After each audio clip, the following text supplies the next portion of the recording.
All right. Anyone that, if you have questions, by the way, post. I'm going to wait a little bit of time, but if you have any questions, make sure you post you make a comment, or you can just talk if you want, but no one likes to talk, it seems, other than me.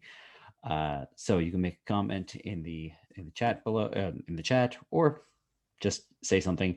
And I have a couple ideas that I want to go over for the with the programming task.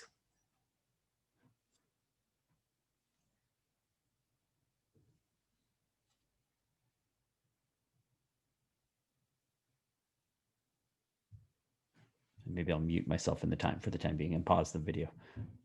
Let's get going. So I gotta close my door again. My son opened it on me. All right. So did anybody have anything that they really wanted to go over? There's not that many of you this time around, but we're recording it anyways. So I'm going to just check to see if no one sent anything in the chat. So I'm going to. Am I just barreling on ahead in a example that I'm just going to make up on the spot? Sounds good. No one said anything. So my plan right now is we're going to make a human class. Why? Because, I don't know, making up some silly example. The human class, every single human has two biological parents. We're not talking the people that raised you or anything like that. We're not making any judgments on this.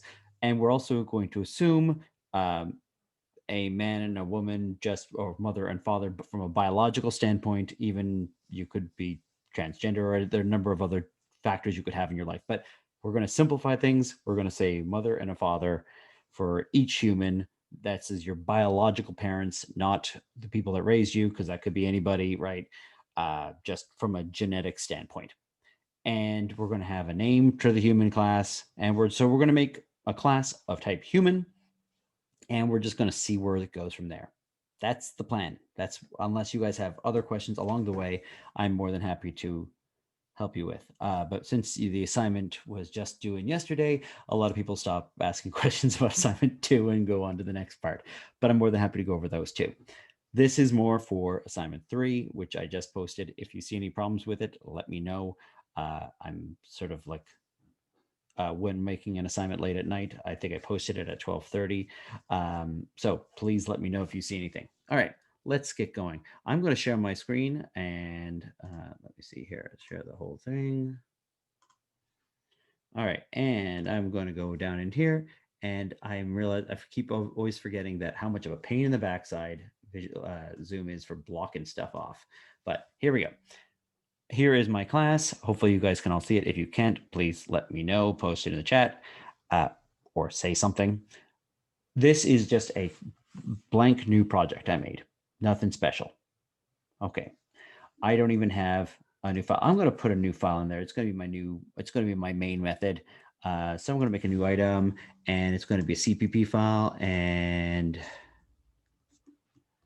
main human, let's say, is the name of my CPP file. And it's going to include, we're going to make something called human.h. We're going to comment that out. I just know what I'm going to put in here. And I'm going to have int main. There we go. Return 0. Done. I don't really need anything. Okay, that's step 1. Step 2, the actual step, I'm going to make a brand new class.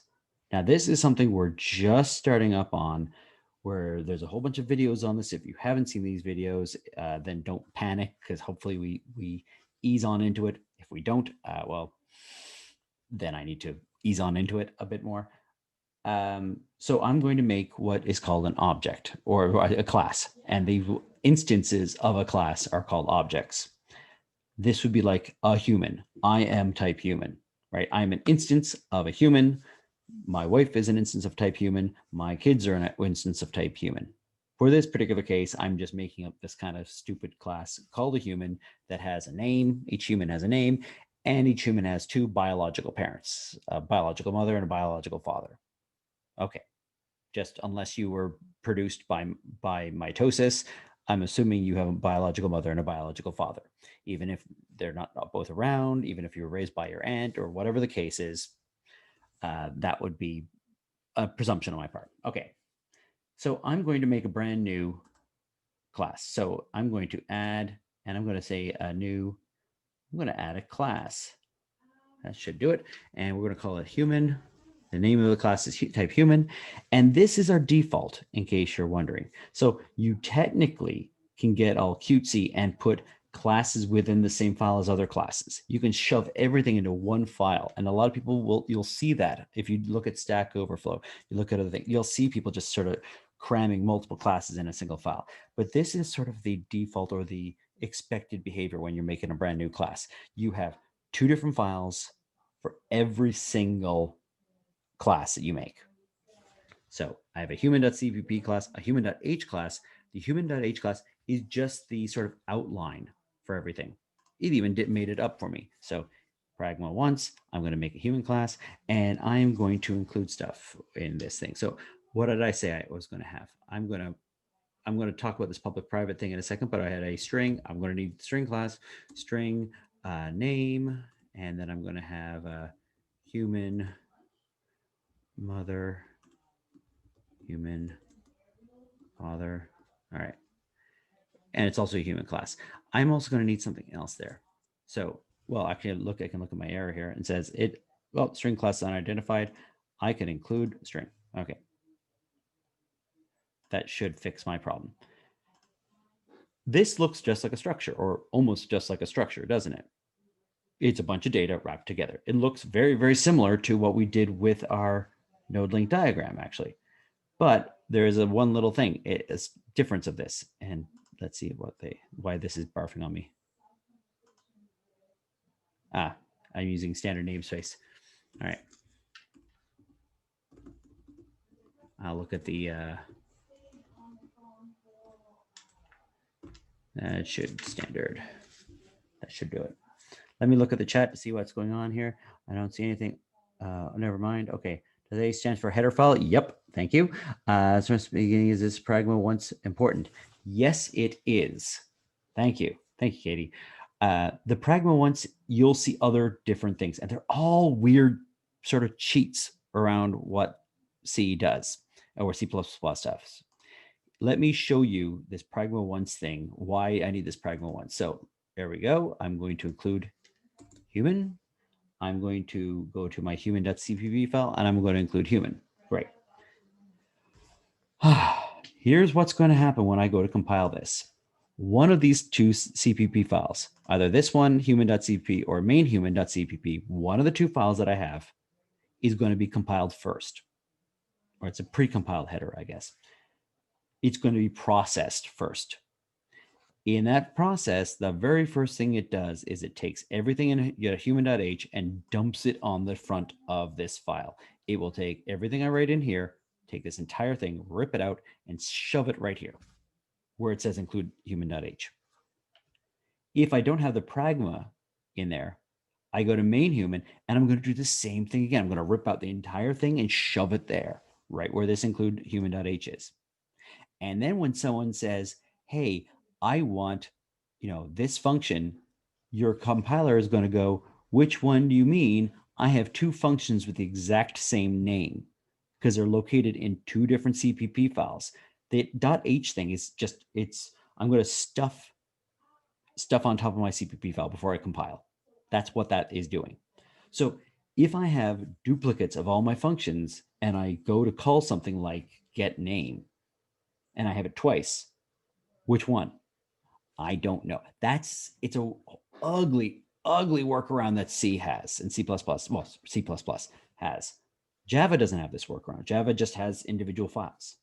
But the way C++ was designed, where you have this header file, you have the CPP file, and because of this sort of include part where you have to do this a bunch of times, you need to make sure you're only included one time in your file. So if I do, what I'm going to make is one gigantic file with all of those CPP files in it, but I only want that header file in there once. I don't want multiple copies of it. And then it's going to link it all up. So that pragma once means the first person to get it puts it in there. Otherwise, yeah, if I don't have it in there, I have it in multiple times. Pragma once means the first person to try and include that header file puts it in there. Everyone else just is going to use that one that the previous CPP file used. So I need it, otherwise I get weird errors that are a pain in the ass to try and fix. Honest to God. Okay.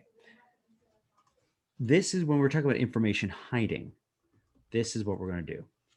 I'm going to say that these are private variables. They are an aspect of this individual person. I'm not wearing a sign around my neck that says my name, my mother, my father, right? None of you are. You could ask me who my mother is. You can ask me what my name is, but I'm not wearing it around my neck as a sign, let's say. Okay. Sometimes you have the little name tag thing, but that's neither here nor there, right? You don't, if it's my data, I shouldn't be giving it to every Tom, Dick, and Harry. I should have to ask somebody, what is your name? So we're going to use getter methods as well. So first of all, I want to make a human class, and the human class, I'm going to give it a, I'm not going to worry about this thing here. So my constructor, that's my destructor.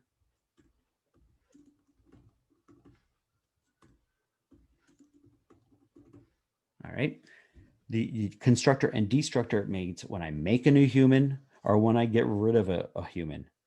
That's, and get rid of a human is not the horrible, term. But we need to implement those things. Okay. And then I need other methods. I'm going to make these all public, by the way. So meaning everybody and their dog can get these. If I need to make a human, somebody else can make a new human. If I need to get the name, I can have a method called get name. So string get name, right? And then I can have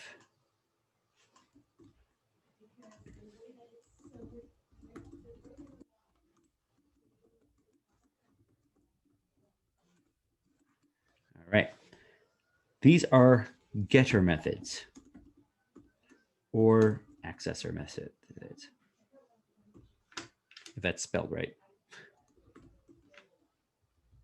And then I need other sets of methods. I need methods to change things. In case I want to change my name, I should be allowed to do it. But maybe if you have some way of setting the name, that you prevent someone from doing something stupid. Maybe I don't want get a setter methods for mother and father, let's say. So I could change my constructor. So we can do that in a second, but void set name, and we have a string, my name, or new name, let's say. There we go. And I'm going to void set mother.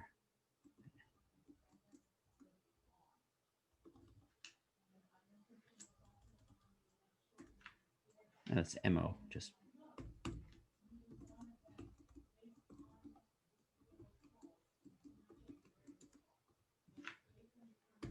Okay. These are 6 different functions I'm going to have for modifying values. I have a constructor and a destructor for my class. Okay. So now I'm going to, these are just my prototypes. Remember when we had prototypes before, I had some function, I just left it out there and said, I will get to that eventually. That's why I'm getting these little warnings. It's saying, you didn't define this damn thing. Okay. I'm using the standard namespace. That's fine. I need to actually define these. So if I go to the human class, here we go. I'm going to throw I just copied and pasted things. Okay. So it's going to take that entire human.h thing right here, all that code, and just dump it up here. When I go to define my human functions, I need to do one other thing. I'm going to put this little : thing in front. I'm just going to copy and paste it just to make my life easier. And these are just me defining all my functions. Okay. And I'm going to put that here.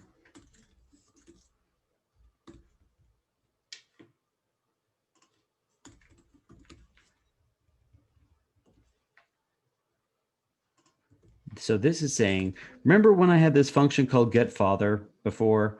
Yeah, in the human class that I put in the human.h thing, yeah, I'm defining it now. That's what that thing is essentially saying. Okay, I've got all these pop-ups that are popping up all over the place, but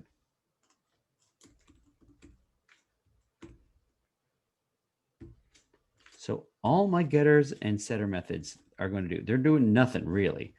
And I'll look at that chat in a second. Okay, all that my getter and setter methods, oh, will this thing go away? Stop it. Okay, all of these things, all they're going to do is when I make a new human, I'm going to set things up like a default values.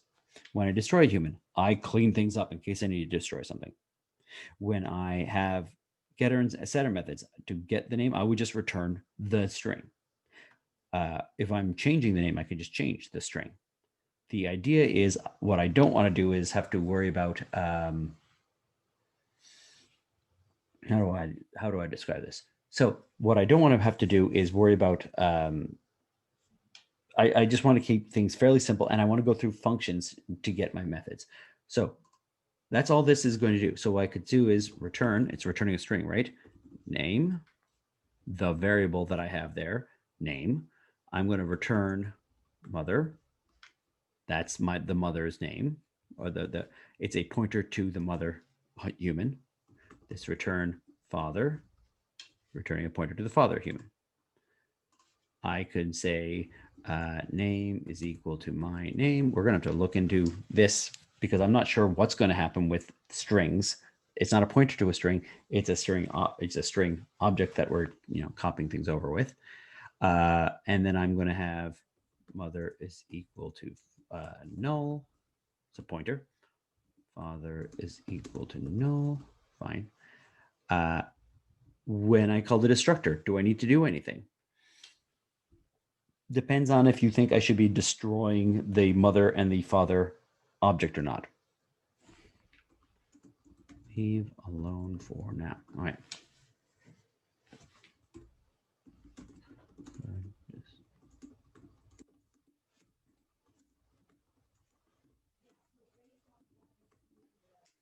All right.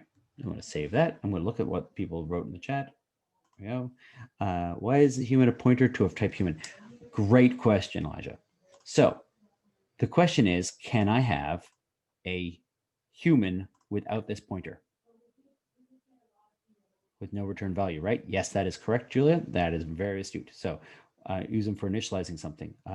We would only use initializing or setting something. Yes, normally. Now you can have things that are void pointers, like I have something that just prints to the screen. I have a cout statement inside of it. That would be a void pointer. Some people adamantly believe that you should never have a void pointer. There's a whole sort of a religious crusade on whether you can have a void pointer, you should have void pointers or not. Let's see what happens if I try and do human mother, human father. It doesn't let me. Why? Because I'm in the midst of the human class. I cannot define a human inside of the human class. It goes in infinite recursion. I can only have a pointer to another human. That's just a pointer. It's just an address somewhere, right? I can't build a house inside of a house, inside of a house, inside of a house, but I can have a house and say, oh, the other house is down the street. I know that's a weird way of looking at things, but that mother, that human mother has a human mother and a human father. And that father has a human mother and a human father. And their parents have a human mother and human fathers, right? Everybody, until you get to Adam and Eve, if you believe in, if you're a Christian, I guess, until you get to Adam and Eve, you're not getting. You always have a mother and a father. That's what it's supposed to be, really. And so I need to have some kind of way of saying, yeah, this. I'm just saying who I'm pointing to, where my mother and my father are, but they have to be completely different objects, other instances. I can't put it inside of myself. If I put the human without the pointer, just a human mother in there, I have to make another object within the object. And that sort of goes off into this infinite loop, right? To make them human, I then need to make another human, which then makes another human, which then makes another human. If you are referring to another thing of the same type as you have to use a pointer. It's just what it is. That's also what we found with structs, right? With our tree, we said we have a pointer to another tree node. So it should be very similar, let's say, to what we're going to be doing very soon. All right, here is human. Let's close this off for a second. I'm going to get my accessor methods here. Okay, there's my gets. Here's my mutator methods.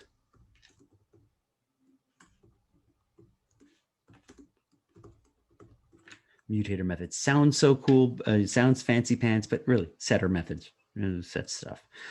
Okay. Now my question is, what should I have here? So I could say name is equal to new name. Fine. And I could say mother is equal to MO. And I could say father is equal to FA, right? I'm just going to replace whatever father was pointing to with this new instance of father. And you might think, great, this is so easy. And then the point I want to bring up is why we have setter methods. Because what I want to do is say something like, okay, if I have a biological father, I shouldn't be allowed to change it later. The first time, sure. Afterwards, no. So let's do that. If father is equal to null, I'm going to be allowed to set it. Otherwise, I'm not allowing you to set it. Once I have a father, a biological father, I shouldn't be allowed to set my biological father again.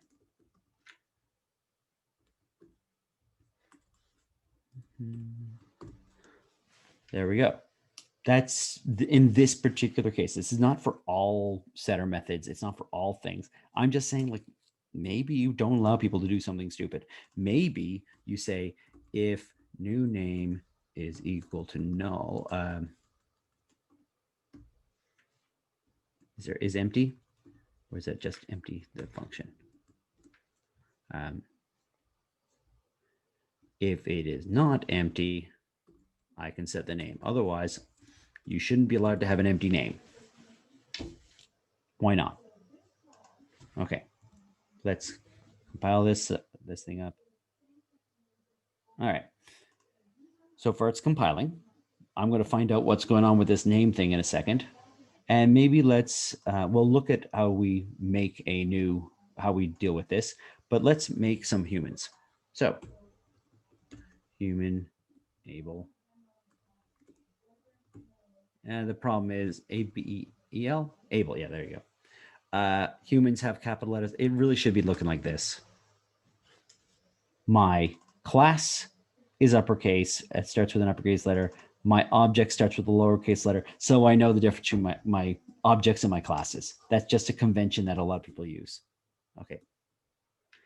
And then we have the weird thing about this. So we could do that. There we go. And I will need to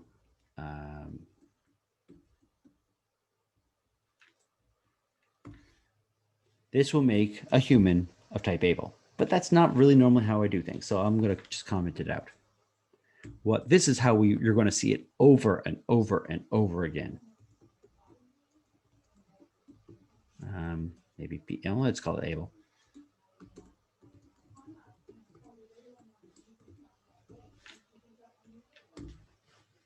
This is a dynamic object.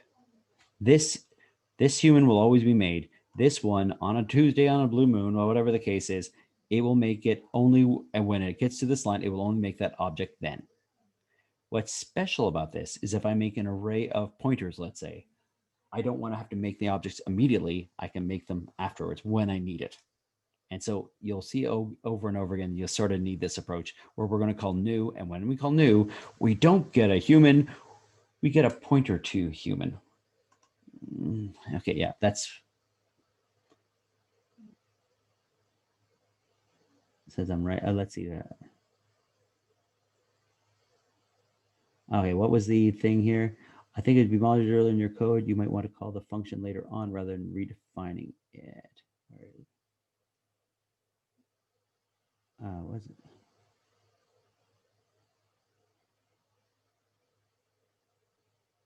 Oh, sometimes you do need to set your things later on. You could have your constructor have all three of those things. I could have made a constructor that had a name, a mother, a father, and you were not allowed to set the mother and the father later. The reason I didn't do it that way is because this is closer to the assignment. That's the only reason. I would have actually probably have put the mother, the father, and the name in my constructor. So when I make a human, I have to pass in all three. Oh, no, I can't do that.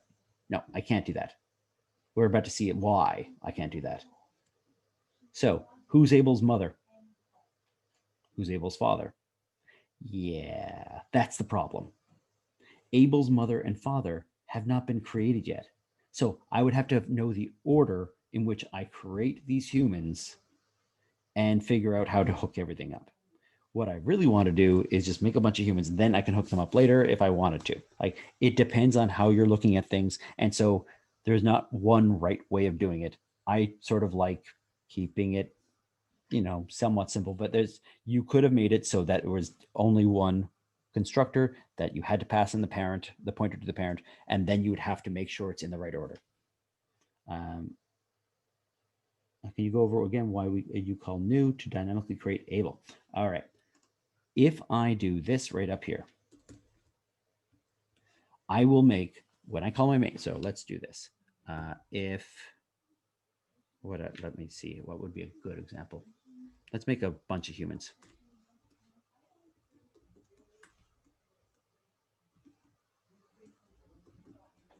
This equals new of size 40, let's say. 40 humans, right? This should be new. Okay, this is a new array, human pointer array, and this should be a pointer. Okay, pointer to pointers. Okay, so this will make an array of 40 pointers to humans. All right, let's do the other way, and we'll see what happens. Humans, instead of a bunch of human pointers, I'm just going to make a bunch of humans. So no humans. Oh, crap.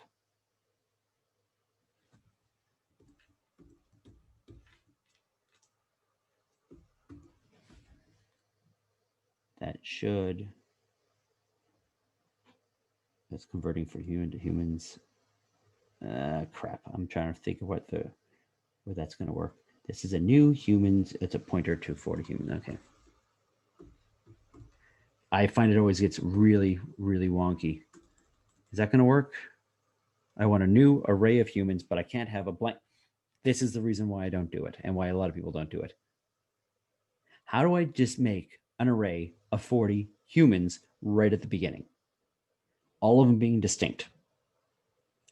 When I make a human, like I did here, it will immediately call my constructor for the human.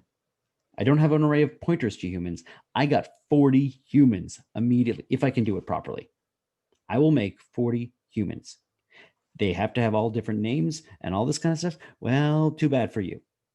I don't have the ability to say, oh, this one's Bob, this one's Sam. It's like the minions from Despicable Me, right? You got to give them all names. That's Steve. That's, what are the names? Dave. Right? You have to give them all names. They're all distinct.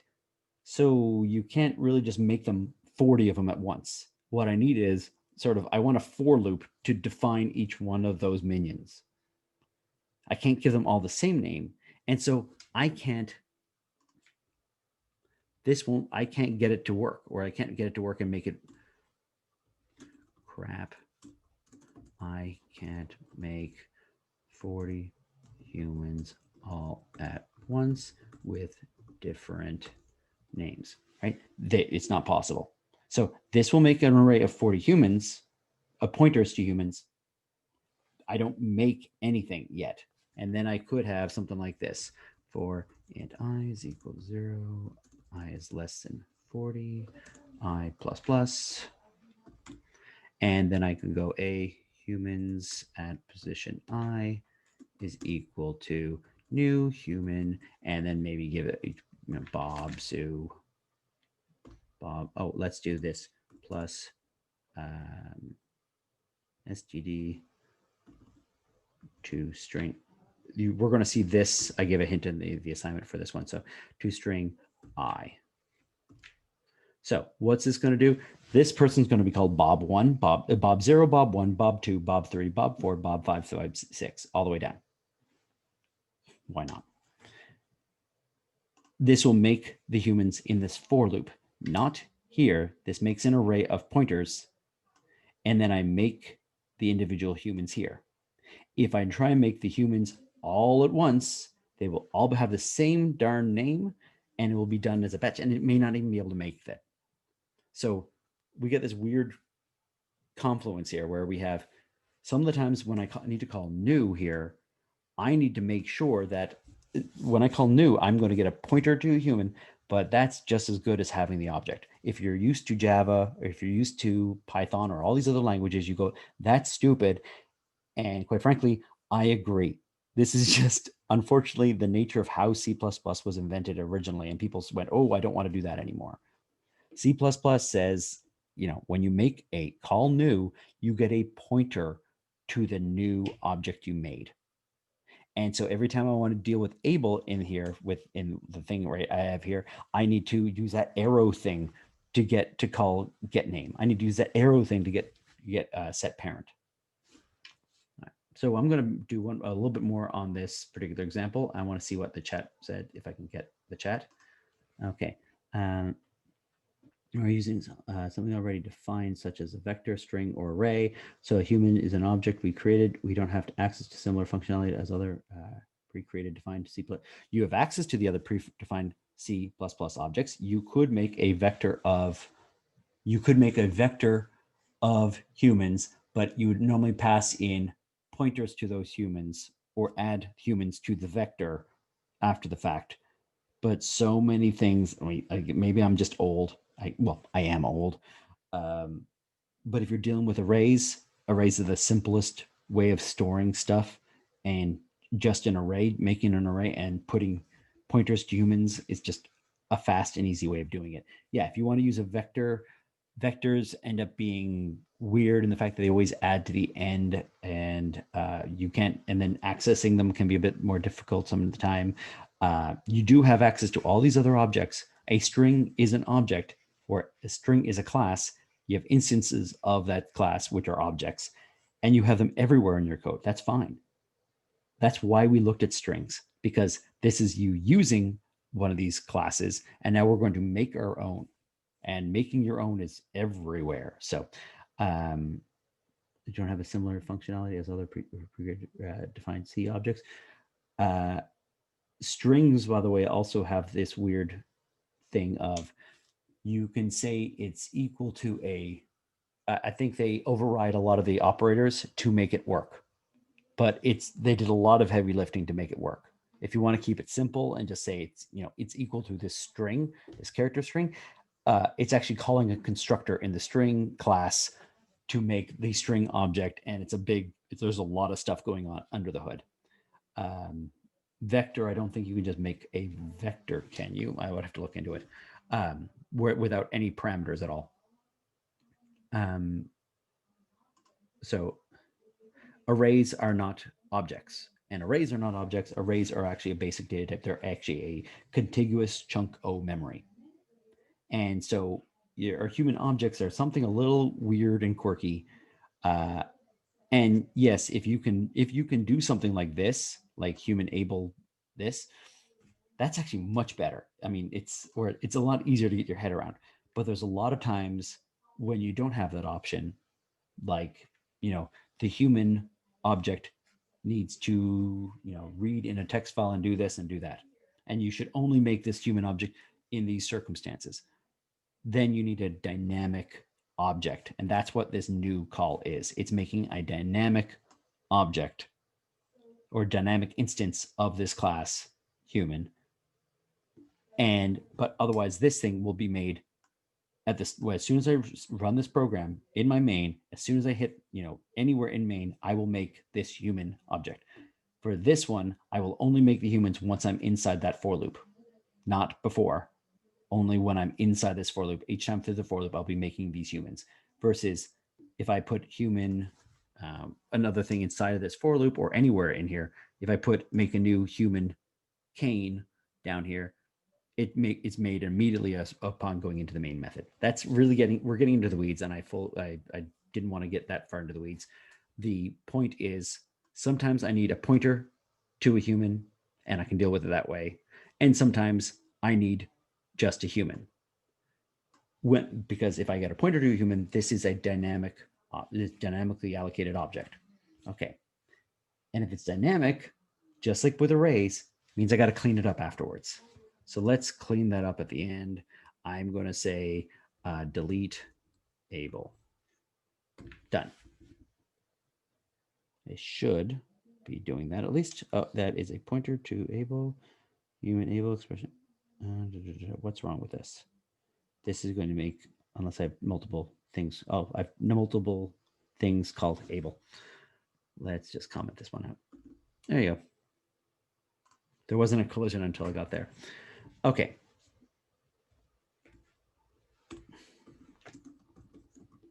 I want to keep going with what I was working on before, so let's do a couple more of these. I don't know why just because I want to get to Adam and Eve.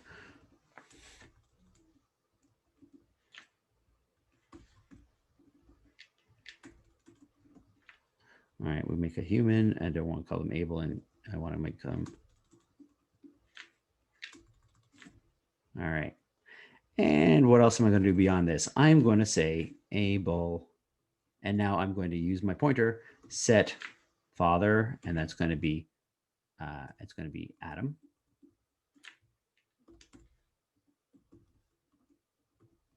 Set mother, Eve. That is the pointer to the human object Eve. By the way, I might as well just copy and paste this thing, and we'll just replace Abel with Cain. They're brothers, in case you didn't know. I don't know how that works out. They have, Adam and Eve have two sons, and yet humanity exists. Kind of, I always want, and when one of them dies. Okay. Here we go. So here is, I'm making 4 humans. Cain and Abel both have the same parents. They're brothers, so they have the same parents. And I can set who their parents are. I'm also going to see, let's see if I can, let's do this. Okay, let's do a printf, cout statement. Cain, get mother. All right. And from get mother, it's going to give me a get mother. What does it do? It returns a pointer to a human. And so I can go from that pointer to a human to get name and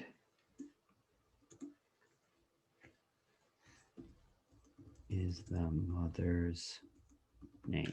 Okay. And just in case you don't believe me. Hey, wait a second. What's wrong with this one? I'm assuming using namespace standard, using standard namespace. Maybe not.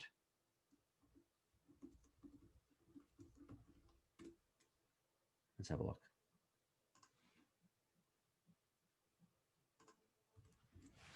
Oh, I know what the problem is. I'm dealing with strings, right? So I need to include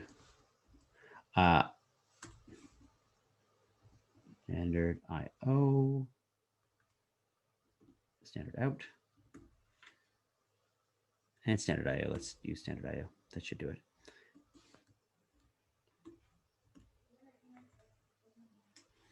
Okay.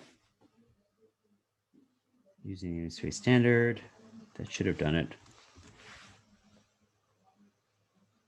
Let's find out what's going on. IO stream, not standard IO.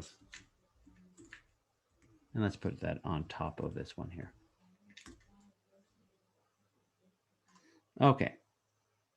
So I'm just going to say what the mother's name is after all of this. I need to see how everything is working. So let's drop down a breakpoint, and well, we can look at how things work. I can put a breakpoint in here and see how things work, go step by step, or I can just run it and see what happens. But if my code doesn't work, I want to be able to put a breakpoint. Those breakpoints are the saving grace. It's impossible to try and debug all this. If it, just put down a breakpoint, press play, walk through your steps. Rather than just staring at your code and screaming, try and work through the steps. Okay, so I'm going to just run it and see what happens. Do you have a problem? Eve is a mother's name. Hey, that actually worked. That's really surprising when my code works the first time, right? I don't know if everything works, but I know that that particular one worked. Well, let's save a couple one. Gain, get name. I'm going to just use get name is the son's name. All right. I have 2 arrows. So from the pointer Kane, I get the name from the pointer Kane. And let's have a look at what people are talking about. I found breakpoints that were really helpful. Yep. Thank you, Elijah. At least to testify, we have a confirmation that breakpoints are saving grace. I remember resisting learning about them. I did not want to learn. You could not make me learn them. And then I finally was forced to do it, I think in industry when I finally started working, and then went, oh, that's so much easier now that I can do that. It just saves you so much time to be able to walk through your program line by line. So take the time to just learn how those actually work. Just click on the side. Also F9 works. And that little red dot goes in and out. Okay, let's have a look at this. Cain is the son's name. Eve is the mother's name. All right. That's me making an object. Why do I have objects?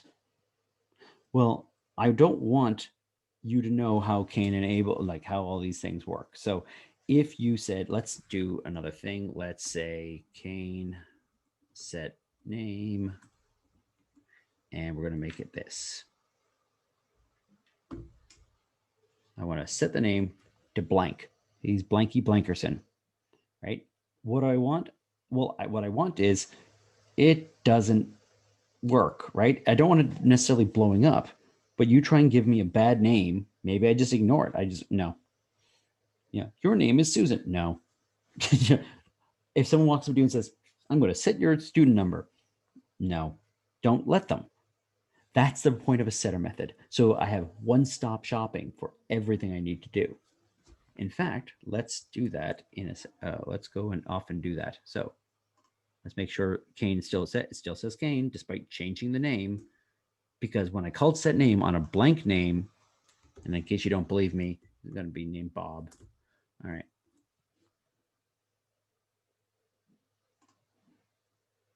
Bob is the son's name. Eve is the mother's name. In case you didn't believe me. Okay. So I want to clean up Abel. I want to clean up Cain. I want to clean up Eve.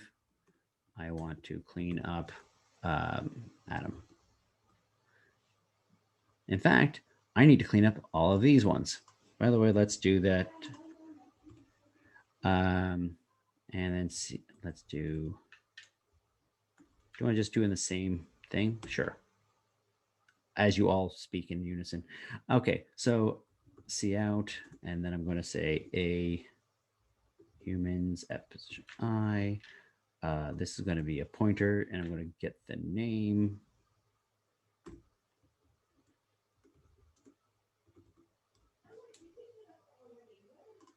And let's put a couple more little bits of dash dash, something like that. Okay. Let's compile it. Let's see what happens. But I got an array of 40 different humans here that I dynamically got. They don't get given back automatically. So now I'm going to need to clean those up in a second. Okay. So I've compiled it. Let's see what I have. Boom. Bob 0 to Bob 39 in that for loop. And then I had these 2 other messages. So what I need to do after all of this is when I'm done with these things, I always need to delete what I was dealing with. Okay, so let's get rid of all this. Delete this. And then afterwards, I'm going to delete a humans, the array itself. Delete each object. Delete the array itself. C doesn't do anything for free for you. If you delete the array without deleting the objects, I just get rid of all those pointers. The actual objects are still mine. It's taking out a whole bunch of library books and then just sort of, what would be a good example of that?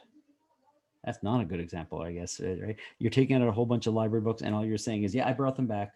And they go, okay, you brought them back, but you didn't actually bring back the library book. You just told them that you brought it back, right? You brought back the jacket, the sleeve of the library book or something.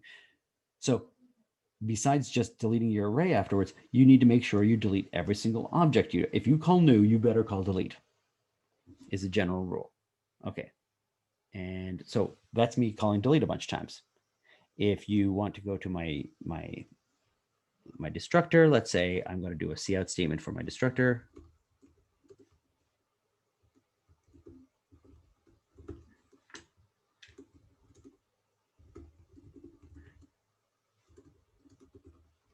All right. And I'm going to need to include the, there we go.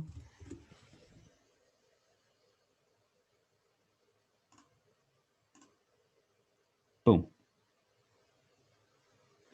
It's saying which ones I'm destroying as well. When I go to destroy it, it's destroying Abel, Cain, Eve, Adam, and all the Bobs. When my destructor is called, this is the function that gets called. When my constructor is called, this is the function that gets called. So maybe I can put a cout statement in here.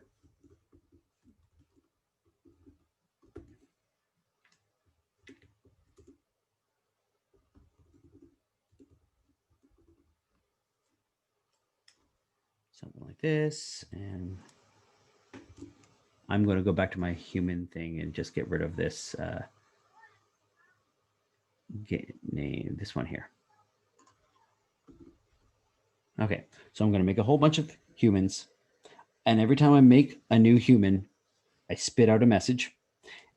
I can get individual access to those. I can set up the connections on my humans. I can even try and set the name, and I can get the name and use those in cout statements. Yeah, let's see what we have here. I found breakpoints. Why didn't the compiler perform the cleanup for us after it runs? Similar to how variables in a function die after the function. Nice. The destructor important while also calling delete on the array. Why is calling destructor important? The destructor is automatically called when you call delete on something. It will call the destructor. That is the convention that we have. Just like when I call new, I will or make a new instance of an object. I will automatically call the constructor every time when let's also put in, instead of the able, I'm going to put test human. Well, let's look at that. So this is the not dynamic object. And then I'm going to have a whole bunch of dynamic objects, one after the other. And then at the end of the day, I'm going to have to delete that array. I'm going to delete this. To answer your actual question, though, Elijah, just to be very clear about this, what if I wanted to keep those objects around? So I make a tree in one of my functions, and I want to pass it around. If it got deleted the moment I was done my function, that's actually why another reason why we have to call new. If we're going to see this test object, this test human is going to be destroyed right here. Not anywhere else, right there. In fact, let's make one more function here. Void, because it's not going to do anything. Foo, not food, foo. And this is going to be human my test2, test human 2. And then I'm going to say my test2 name, and then I'm going to say cout.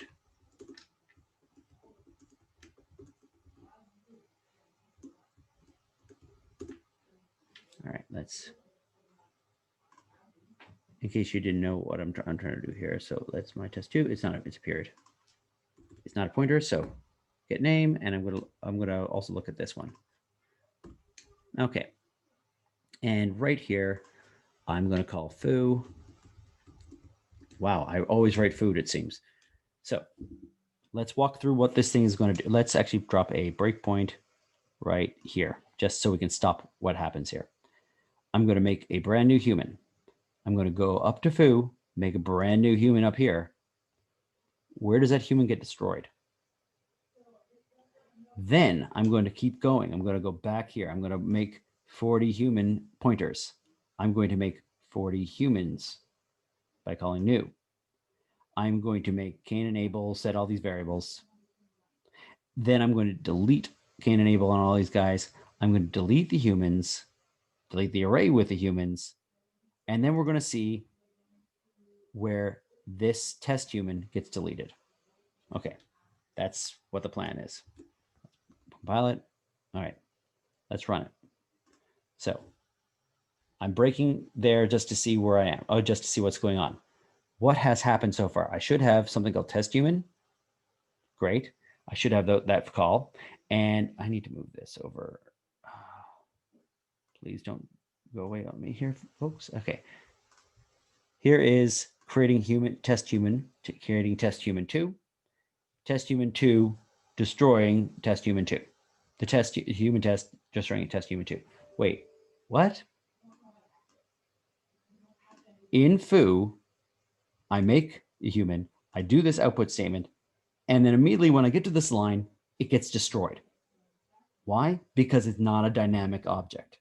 If it's not a dynamic object, it lives and dies within those curly braces, whether that's the main method or some other function. And if I need to keep this thing around for good, for a long time, I need to make sure I don't lose that object. That's why I need to call new half the time, because I need to make sure it stays until I tell it to go away.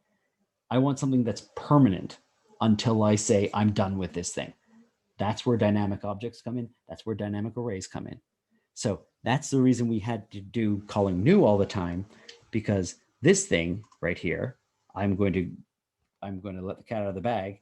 The destructor for this human, test human, is going to be called right at the bottom, right here on this line. That's where it's going to be called. Nowhere else. As soon as I'm done with that main method, it goes away automatically. And if I don't want it to go away automatically, if I want to keep it, I need to do other stuff. Okay, so let's run my code, the rest of my code, and okay, destroying test human at the very, very end. I create my test human at the very, very beginning, and I'm destroying it automatically without me calling delete at the very, very end. That's the reason we have it sort of that approach, if that makes sense. This is a lot. I know this is a lot. We're going over a lot of different things right now. I was originally just trying to make a bunch of human objects, and then these great questions came in and I got all excited. So our objects allow us to control whether we set things. It allows, unlike a struct where, you can set the value on a struct, the object knows about itself. It has methods for itself, and it will prevent you from changing the variable for itself. So I can say, set your name, and you go, no. Set your parent, and you go, no. Not going to do it, right? That is allowed. So I'm going to do one more just in case you don't want to believe me. Set name, and I'm going to say Cain. I'm going to set father. I'm going to set the father to Abel. A-B-E-L, not E-L-E.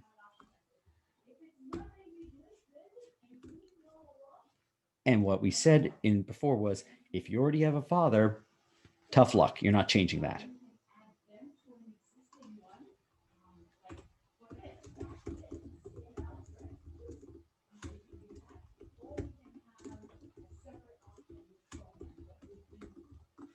What you want is your objects know how to deal with their own data. When you tell it to do something, you tell it to change its values, the logic for how to make sure that you don't do something stupid, it's in the object. The object goes, no, that's stupid. Don't do that. I'm not doing that. Right? You say, set your name, and it goes, no, I already have a name. Go away.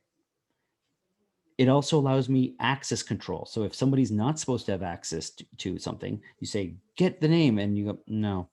Or maybe I make sure I have a copy of it and make sure it's a safe name that you can play with.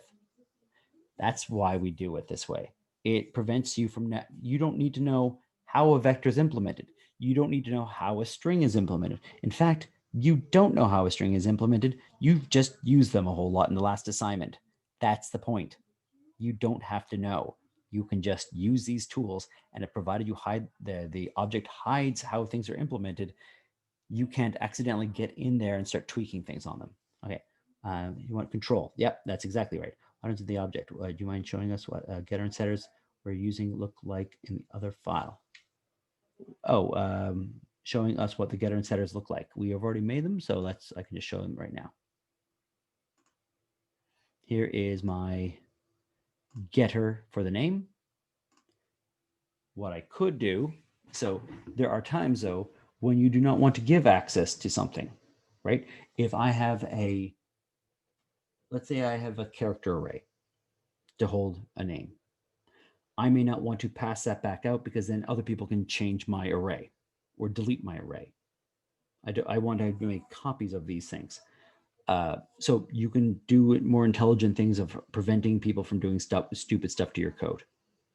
But just giving you back the name, if I change the name to something else, it doesn't change what, if Abel, the name for Abel is Abel, other classes cannot go and just change my name on me because I'm just passing off a copy of my name. I'm just giving you returning this string, the value, and then that gets copied somewhere else. If I just give the pointer to the mother, potentially could be dangerous. If I pass a pointer to the mother, some other function could call delete on that object. So who's your mother? It's Eve, and you go delete Eve, right? You can do crazy things like that. So this is not 100% perfect, bulletproof access control stuff. But the idea is you would, if you have people accessing your object and its data via methods, it allows you some control over what people can do with your code. That it leaves you a lot more control than it's just some global variable that anyone can stomp on. It's this object's data, and this object chooses whether you can get access to the data. We can do one more thing if you want to try one more thing. Let's see if I thought there was another chat message. Human stars written multiple times with get mother and the other get father. Is this an example of function overloading? This is a pointer to a human. This is the return values, much like this one returns the string. This human here is saying in the human class, I'm defining the function get mother. There's already a prototype for it. I'm going to make the definition. In the human class, I'm defining get mother. That function, by the way, returns a pointer to type human, a pointer to a human. So function overloading would look something like, do I have a good example of function overloading? Don't have a really good example yet. Oh, I can do that one. I know what I can do. Okay. I'll change this one. So let's save all these. Let's go to human. It was a set name, right? Okay. Void set name and char pointer, not a string. And now I'm not sure if hopefully this is going to work. Let's find out. We'll have to find out the hard way.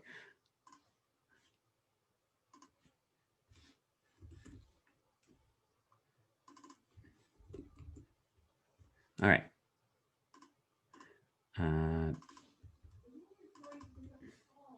This has to be changed. It is not.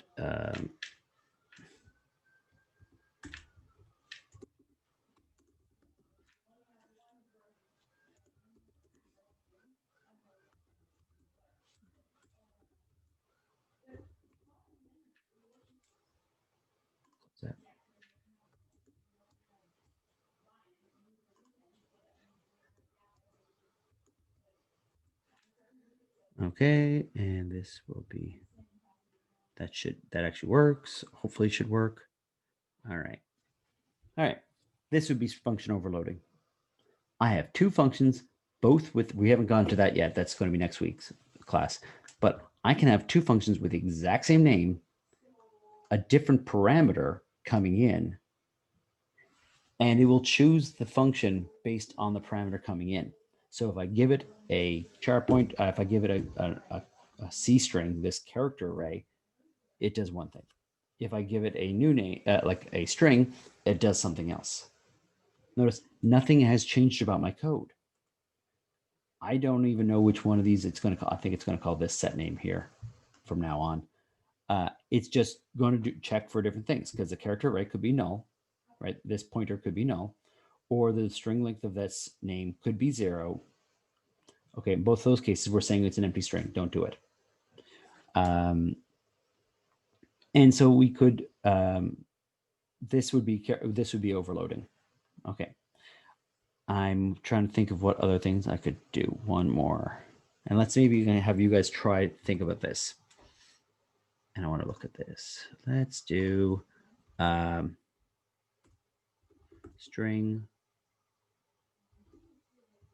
get text info. And so this will be return a string of all info regarding the human. Okay, so what I might expect to see here, this is similar to this homework as well, is when I call this function, I will get output a string like Abel, whose parents are Adam and Eve. Something like that, where you can write it. So let's plop that down.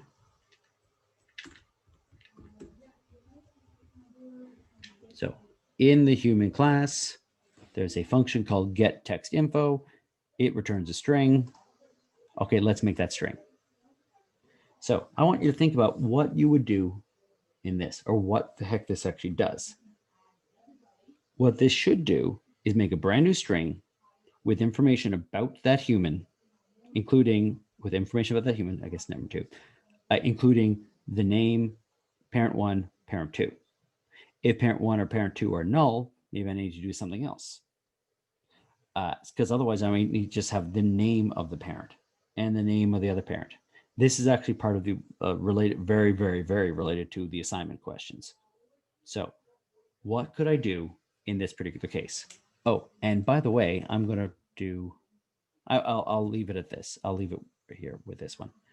So how could I, and I want you to sort of think about it for a second. We'll get to it in a second, but how would I go about making a string which has the name and each of the names of the parents? Because I can't pass the parent itself. That's a pointer. It's just going to be a bunch of numbers, right? It's just the address where the parent is located. I need the name of the parent. So I need the name of the parent. I need the name of the parent.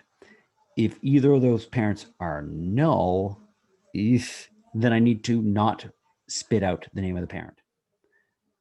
And I also need the name of the person. Maybe the name of the person is, have a first name and a last name being stored in this object or this class. I have a first and a last name. And when I say get info, it combines the first and the last name together. Maybe get name gives it the first and last name, but it's not actually stored in the object that way. So part of what I want to point out is sometimes you want to actually use the function calls. Even if you have access to the actual variable, sometimes it's useful to use the function calls to call. Let me do an example of this. Sometimes it's useful to use the function calls. So instead of this, maybe I want to say set name, my name. Any error checking that's being done gets done in one place in set name. So when I have my constructor, I can still call set name and make sure it's all the error checking is done one place, not 10 different places, not, oh, I forgot to error check over there. I check it one place and I just keep on reusing that function over and over and over again. So I can use set name that way. I could have set mother, right? I'm not going to use set mother because it's going to be set mother to null, but I could have it call set mother. That would be perfectly fine. So let's think about what we would do here. I want to have my returned value. I'm not overly original, in case you're wondering why it's always red val. It's because I don't come up with a better name. It's called return value. That's just me. Okay. What do I have here? I have the get name. I'm going to do some string concatenation here. Has parents. Well, we're going to get into a little bit of a weird case in here. This would be get mother. Oh, darn it. Get name plus get father. Get name.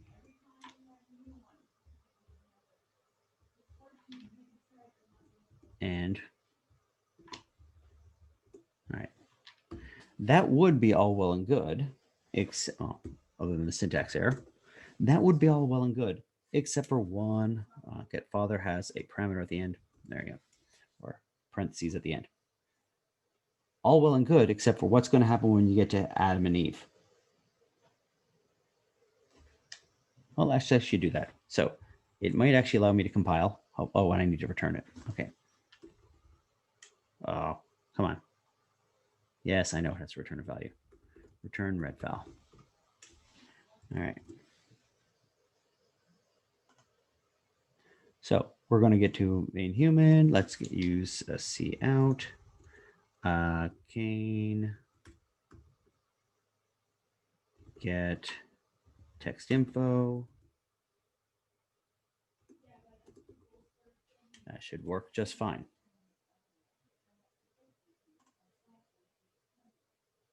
Wait, that's my breakpoint. All right. No big deal. My Cain has parents Eve and Adam. Fine. Here's where things are going to get really horrible. And then I'll look at your comment because thank you. Where's the said father get text info? Okay.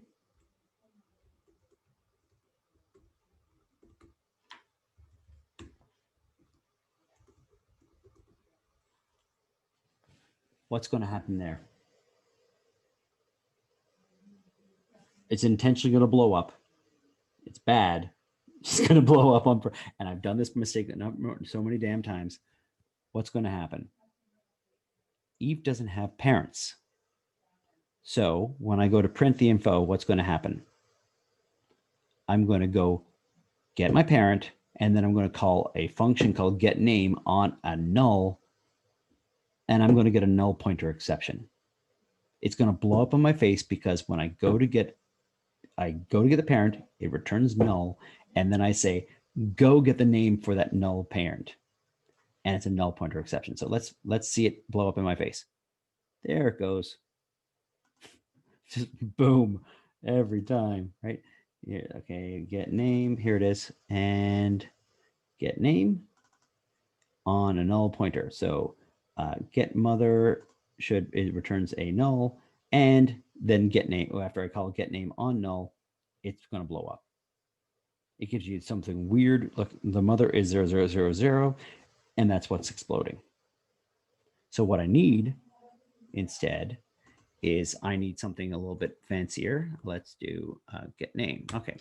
And then I want to say if get mother does not equal null. I'll write it out the long way. Oh.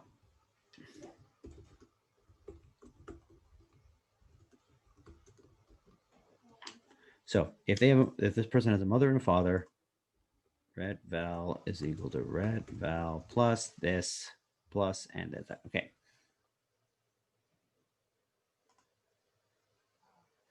And then I'm going to close that off. Else.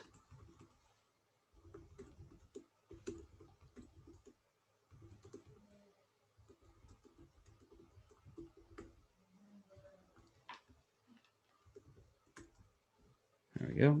Save it. And let's see what the comments were. As far as we deal with that null pointer exception, what occurs when people discuss exception handling? Not so. There's different things the way you can define exception handling. So when you talk about exception handling, normally it's the file was not available. Sometimes the null pointer exception, and any of these things could be exceptions. And you gracefully, when something like that happens, you normally most times you're catching the exception. It says, "Whoa, that file doesn't exist," and you have some kind of block of code that you catch the exception and you print out some message and then you stop doing whatever you were doing, but you allow your program to continue. Graceful exception handling, if you will. Not so graceful exception handling is what you saw there, which is the compiler just went, nope, I'm going to stop it and point it to something. So that's when you see try and catch blocks oftentimes. It's an exception pops up and it gets caught by your program and handled in a more elegant way. But the last thing you want to do is just actually use something that's a null. Okay, so when an exception happens, it throws it up and your program can catch it. That we're not even doing that in this term, but okay. That's all right. Let's see with this in action. Nothing blew up. Cain has parents Eve and Adam. Eve has who has no parents? Question mark, question mark, question mark. Yeah. And now it's gracefully handling everything I can throw at it. And I don't have that logic 20 different places. I got it one place. When I call print info for any one of these humans, I just get the right information. All these cases, I don't have to worry about, oh, well, I forgot to put it there. And now, oh, well, maybe it's not a string that I'm allowed. You put all the logic in one location. Save yourself a lot of headache and heartache. Okay, this is actually more stuff than I actually was thinking I was going to go over. So if it was too fast, hopefully it wasn't too fast. I get excited when I get to answer questions.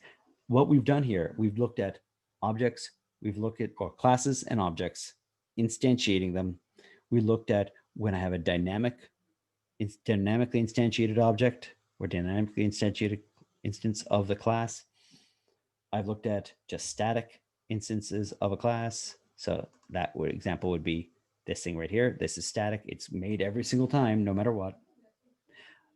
We talked about using new. We talked about using delete, constructors and destructors. We looked at using getters and setters to access our variables. And we talked about the fact that the getters and setters allow us access control so that you don't have anybody in the dog changing variables on you. That you say, change your name, and you go, no, right? We talked about getting access, calling getter methods, and making sure that like having easy to use ways to access the data. What gets really interesting is you can do a lot more stuff than this. And that's what we're going to keep on building on, is that once you have an object, now you have this sort of construct, the intellectual construct of, okay, I pass in the family tree to Eve, and maybe Eve can handle all of it. Maybe I have I'm trying to think of a good example where you can pass it in a whole lot of information and it handles itself. So the vector class, if you haven't had to deal with vectors before, there are data structures that allow you to store stuff. How are they implemented? I actually don't know. I sort of have a guess, but I don't know for sure. I didn't look at the code. Why do I need to look at the code? I want something that just works for me. So with a vector class, I can put stuff in my vector. It always goes to the end of the vector, at the back end of the vector, but it dynamically resizes itself. Okay, fine. But do I need to know how it's doing that? No, I just want it to work. That's the reason we use objects, because we can just say, add this to the vector, and the vector goes, okay, I'll add it. You don't need to know how it was implemented. You don't need to know how the person did this. You can just use these tools. So I have a human class, and I don't need to know how the humans are being stored or how they're doing things. I can add other variables in there. I could add like a social security number or social insurance number, depending on if you're Canadian or American. I can add date of birth. I could add name something, I guess, right? Eye color or height, right? I could add a whole bunch of other attributes to each one of these, to the class, and just all the information I need about a human is stored in one location, and the human knows how to deal with itself, right? It's allows me to keep what is being done to the data and the data. So the functions dealing with the data and the data itself wrapped together in one little package.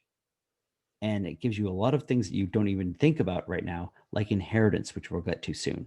So that when I make a human, I can make a subclass of human, which is, university student, and a subclass of university student, which is Carleton student. And they would have all the characteristics of a human plus a little bit more. It's a more specific instance or more specific case of it. And we'll see that very, very soon. All right. Other questions? Otherwise, I've been yammering on, and people so have been some great questions, but there's only 12 of you. So I don't think people are like, yeah, more lecture. Can I answer any additional questions that people have? Otherwise, I'm going to let you go. Let me stop sharing. That code should be currently on, I do believe that code is currently on the shared folder for everything. I know some people have been writing very long messages on Discord about things that they think could be improved about the class, and I like feedback. It's hard to read, but this lecture, I have to post it on CU Learn. It's a Zoom lecture. It's going to be saved to my laptop, and then I got to upload it. The shared folder is on CU Learn. The link itself, the link to the shared link folder is on CU Learn. It's all the code repositories that we have. Same with all the lecture stuff. Everything from the lectures, if I did a coding example in the lecture, the code's there. You can play with it. Yeah, that's the idea, that you're not frantically trying to write at the same time. I want to make sure that we go at a slower pace, because I think the first couple of assignments, I couldn't really adjust the speed of things at the very beginning. I have made everything, I put it out there, and you can't really figure out how fast you're going until later. I think it's time to adjust and slow things down a little bit, or a lot now, especially once we're doing objects. It's a good time to slow things down a little bit. So I want to make sure you're feeling comfortable with most of this. Just keep me in the loop for where we can slow things down or add extra time on certain things. What happened to the quizzes? We've had 2 so far in one of the lecture videos talk about quizzes. If there's a quiz that says you should do the quiz now, and I don't have the quiz up there, I need to know, because I have 3 classes at the same time here.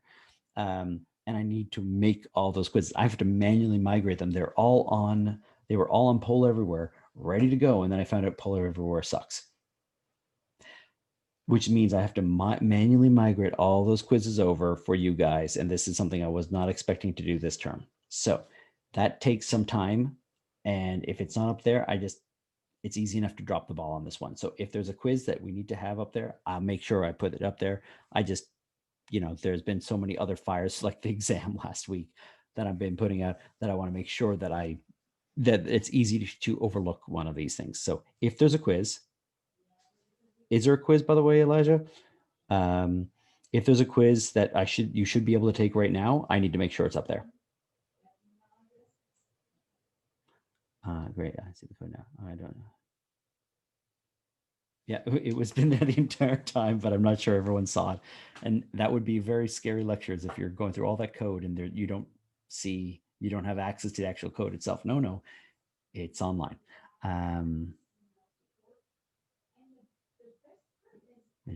Okay. Okay, lecture 4, I can double check on that one. Okay, I'll try and make sure that we have all the quizzes up, and if there was one that has to be up already, I got to give you extra time to do it, right? I can't put the deadline on anything. 2 lecture quizzes exist. They're multiple part, right? And then I need to add a whole bunch more. So on CU Learn, yeah, they're multiple part, but each one of those parts would be a quiz on itself. So there are going to be far fewer quizzes on CU Learn than there were for Poll Everywhere, because that was during the lecture, and now it's like as a batch. But if there's multiple questions on that one quiz, they are considered multiple like what would be multiple Poll Everywhere quizzes. just make sure, you get them out of the way. But if there's a batch that I need to do, I need to make sure I have them available to you. Okay. Let me see. Is there anything else in here? No, I think that's everything, guys. I'm going to go and eat some supper before I pass out here. So I hopefully that is helpful to you guys, and it should be very, very similar to what you're doing for the assignment, especially the first week, and we'll pick it up for, yeah, good old food for dinner. So I'll talk to you guys later, and I'm hoping this has been helpful. No problem. Thanks, everyone. Bye.